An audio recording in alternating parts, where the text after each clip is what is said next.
The bottom of this door jamb is completely rotten out. My goal for today's project is to bring it back and make it look like a brand new door again.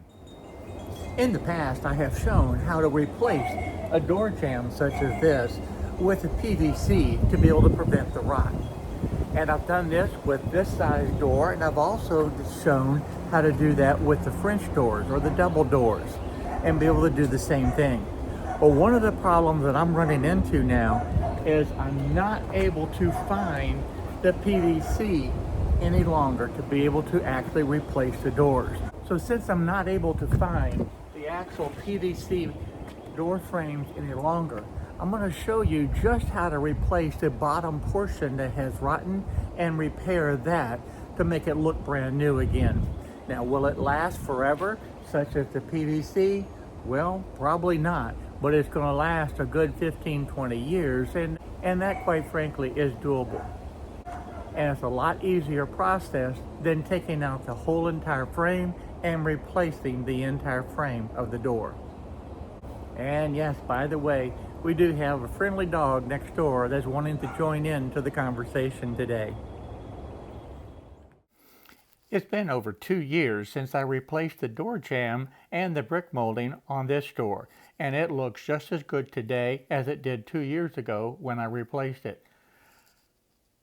So that was the goal on being able to do this next door.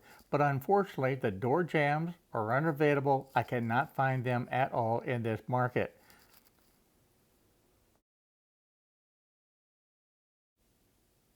The first thing I need to do is be able to clean up this door. Get rid of the old dirt dauber's nest and just give it a good cleaning.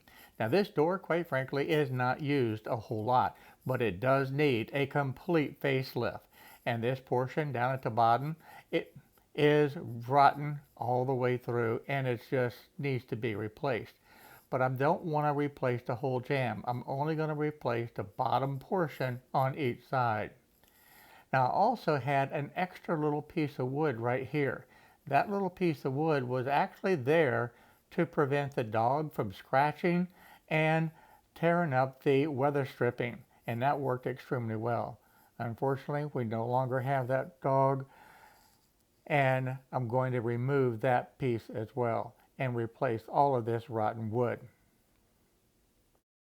Even this brass doorknob doesn't look like it's brass anymore after 20 years of being out in the weather. But that's going to be for a whole nother project down the road. Today, we're going to concentrate just on the bottom portion of the door. I'm going to start out by just removing this dirt dauber's nest. And I know this is not active nest because of the time of the year, but it certainly needs to go away, and that's part of the cleanup. After just a few minutes of some good old-fashioned elbow grease, the door is actually looking pretty good. Now I need to concentrate on all of this peeling paint on this wood and this rotten portion at the bottom. But the next step is I want to go ahead and remove that little strip of wood that was added to be able to protect that weather stripping. Now I do want to say this, you're going to see some very weird camera angles today because this door opens out onto a staircase. It does not open out onto a deck, and it does not open out onto any type of a patio. You simply open the door and you start going down the stairs. That definitely created some unusual challenges, let me say, in positioning the camera and still being able to do the work on this door jamb. To say the least, there is very little space for me and for the camera, and quite frankly, I didn't want to knock the camera over and have it fall 8 feet down to the ground. So the next step is to remove the brick molding, and I'm going to cut the silicone caulking away, and that will make it a lot easier to be able to get the pry bar in there and remove this brick molding. And this is going to be discarded completely because I do have some PVC brick molding that will go on there. The good thing about this, once you get this started and you loosen that brick molding, the rest of it actually comes off pretty easy. With just a little bit of effort from the pry bar, it will just come off. Now moving over to the other side to remove this portion, and it's going to come off just as easy. I just have to be able to get that pry bar in there and be able to get it started. And once I can get that started at the bottom, it will go ahead and come off pretty easy. As I remove this wood, I'm actually taking it down the stairs because there's plenty of nails in this and I do not want someone accidentally stepping on it, mainly me. So that means I get my stair exercise in by going up and down the stairs. Oh, well, let's say this. I've lost count on how many times I've had to go up and down the stairs. I also want to remove the brick molding at the top because this is wood and I want to replace it as well. So the entire brick molding will be PVC.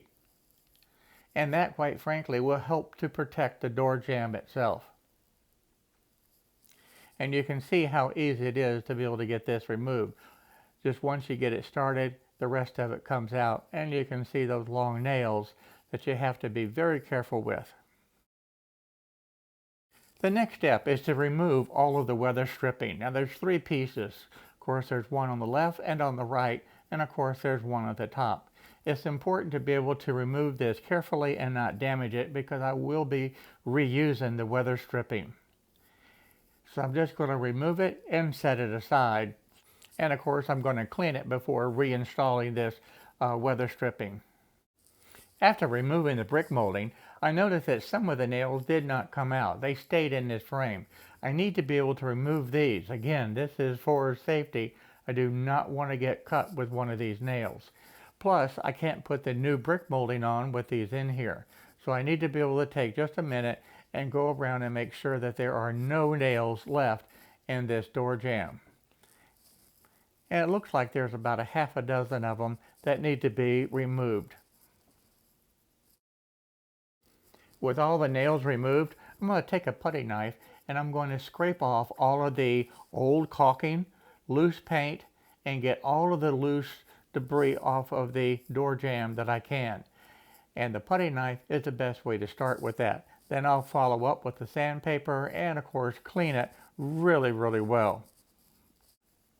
As you might expect, that left a lot of debris on the ground, and I want to be able to clean as I go, plus I don't want to track this into the house.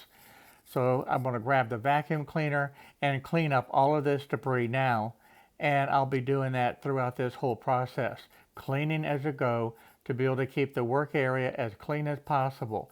And again, this is for safety too, because you don't want to have anything that's on this staircase that could cause me to trip and fall.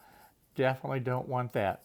So this is a project where you clean as you go and make sure that the area stays totally safe, working in and around this door and these stairs.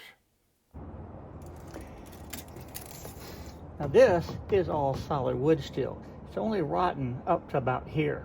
But what I'm going to do is come up to about this area. Now to the bottom of this hinge should be about 11 inches. And yes, it is.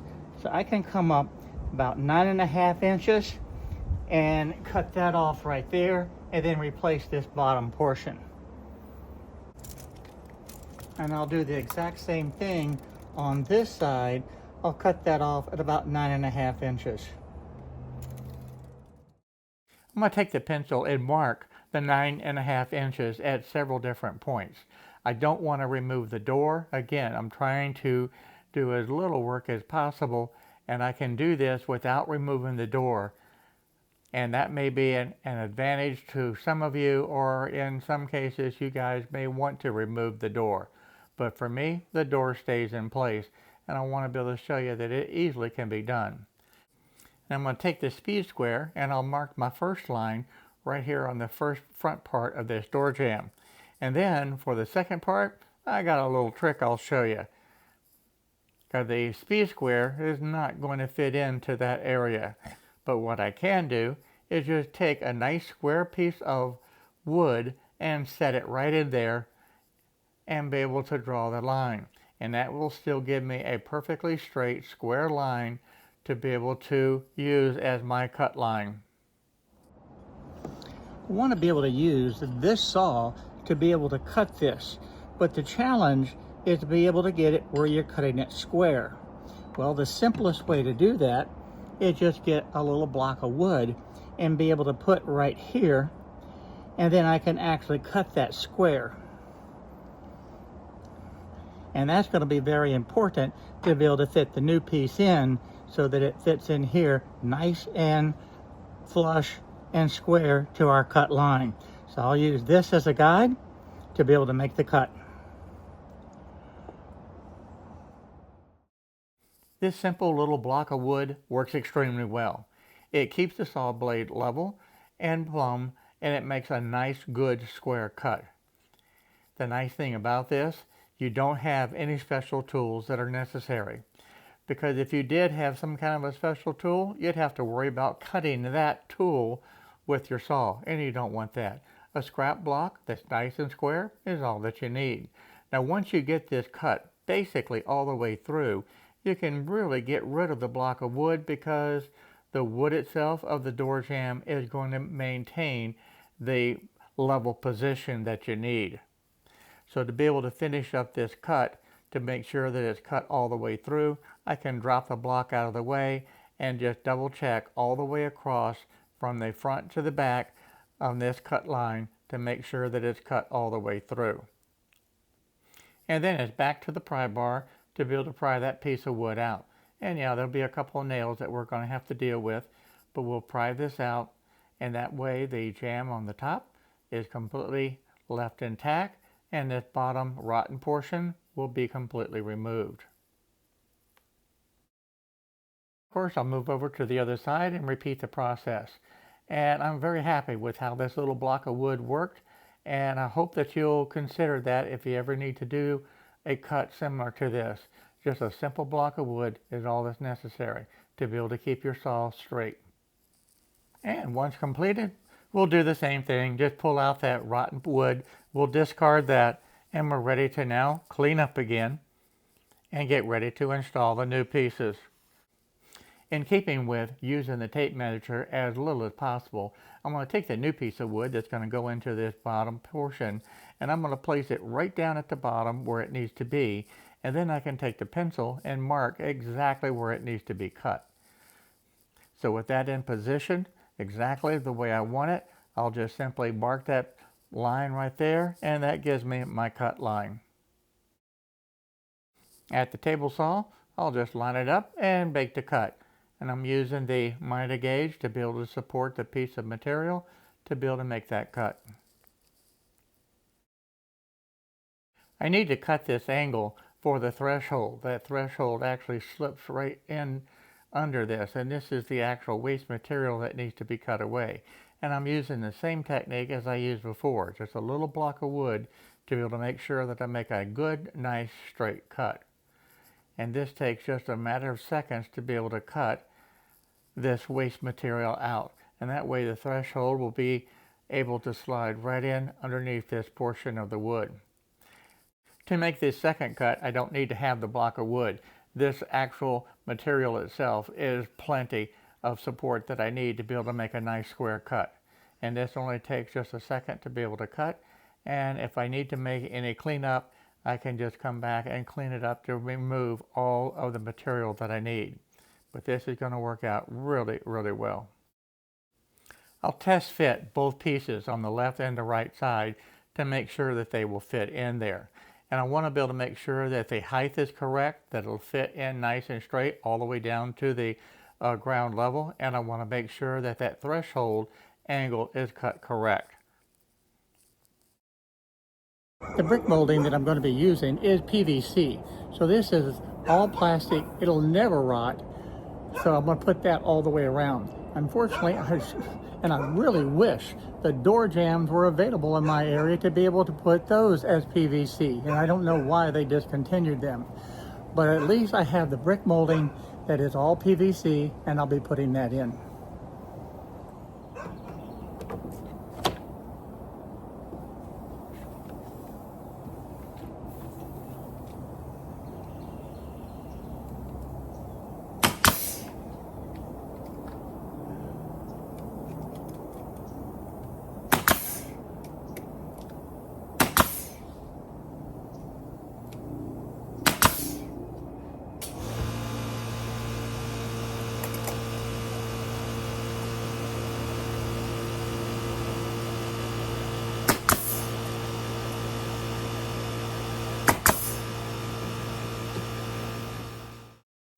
To install these blocks, I'm supporting it with wood behind the door jamb itself. So between the jamb and the framing is where I'll have these supports. And I'll have these supports at the top and the bottom. I'm using the level to make sure that it's plumb and straight. Once I'm satisfied with the location, then I'll just take the nail gun and nail it in place. It is also important to note that it has to be supported at the top and the bottom. I also reinstalled the threshold, and I'm putting caulking down to seal this. Now it looks like it's white, but this is actually a clear caulking that I'm putting down. Once it dries, it will turn clear. I also put the caulking underneath the threshold to be able to form a waterproof seal. I really don't want any water seeping in from the outside inside to this wood floor. I'm trying to hurry this project now because we got a big storm coming, and it's coming sooner than what we expected. I expected this storm to roll in tonight and this project would be completely finished, but it should be rolling in around noontime. So I'm gonna have to get in high gear and get this project finished. I'm using the bondo to be able to use to seal these joints and to make it where it's perfectly smooth. So I'll put one coat on quickly, let it dry. Yes, it's a little bit rough. Sand, repeat, sand again, and it looks beautiful. While the bondo was drying, I wanted to work on the brick molding. I'm going to cut this end at 45 degrees, and then I'll measure it to get the proper length. The length of this actually ended up being 83 1/8 of an inch. So I measured that, yes, with the tape measure, marked it, and cut it. From there, I can duplicate this with the second piece without using the tape measure. On the second piece, the first step is to cut the 45-degree angle. And you got to make sure that you cut it left and right. You don't want to make that mistake. So with that done, now I need to be able to get this one cut to length. All you need to do is just take the first piece, line it up on the ends, and mark exactly where it needs to be cut. Get the first piece out of the way, and then we'll just flip this around and cut it on the miter saw. So now I'll get this cut, and I'll go back and sand that bondo and get ready to install these.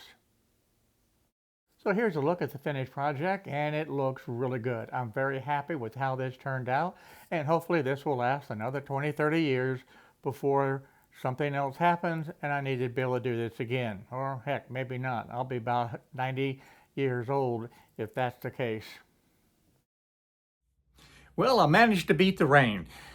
That rain was coming in really quick. The wind was picking up. I wanted to get this project finished, and I did. So I'm real happy with the way it turned out. Now, I didn't show the sanding of the bondo. Not a big deal. I started with 120 grit paper, sanded it, put on a second coat on, sanded it again, and cleaned up everything, painted it, and put the brick molding on. That was really just a very simple steps there at the end.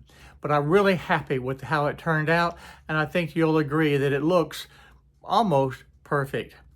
And hopefully it'll last another 20 years or so, and like I said, I'll probably be about 93, 95 years old when I have to do this again, and more than likely I'll still be working in the shop. Who knows? We'll have to see as time goes along.